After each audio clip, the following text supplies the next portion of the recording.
Shalom everybody and welcome to Regah Bivrit. We are starting a new book. We are in the book of Vayikra, Parashat Vayikra. And he was called. And today I want to speak to you about this entire portion in the context of the work that Aaron have to do as he become inaugurated as the high priest of Israel. One of the tasks that Aaron had is to bring the different sacrifices inside the tents of meeting. And today I want to talk about one of them. In Parashat Vayikra, chapter 3, we read in verse 2 the following: V'samach yado al rosh korbano u'shachto petach oel moed.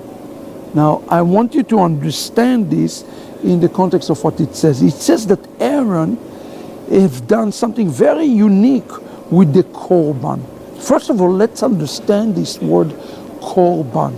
The word korban comes from the Hebrew word karov, to come near, to come closer.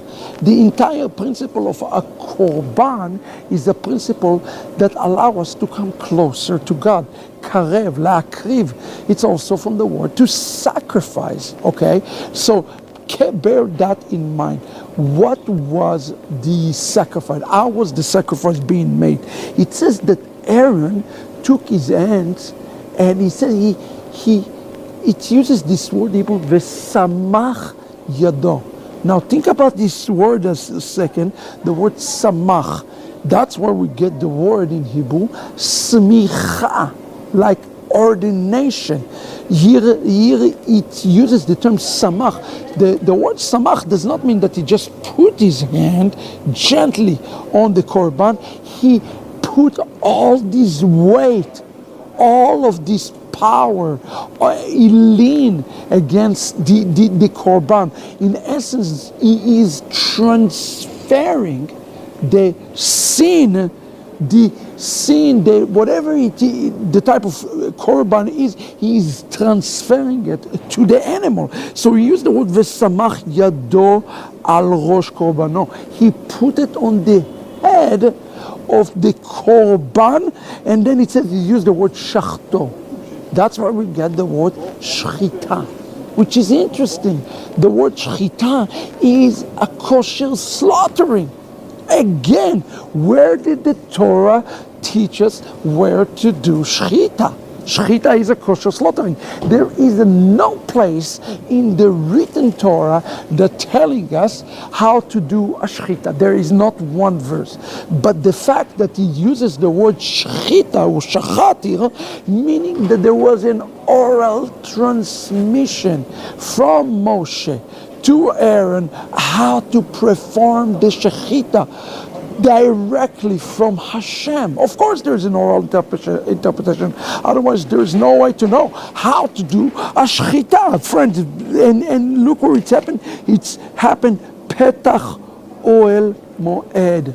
It's happened in the opening of oel moed, in the opening of the tents of meeting. That is where it's taking place. Now, the shechita was not enough, and the smicha was not enough. It says here, "Vezarku bnei Aaron hakohanim et adam al hamizbeach saviv."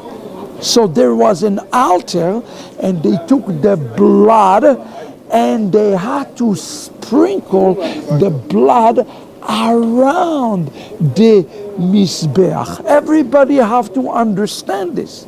Even in the morning, when we lay tefillin, when we put the tefillin, and we put an animal that is pure, an animal, it's black, the tefillin straps are black, and if there's one mark and one dent on the tefillin is no longer kosher.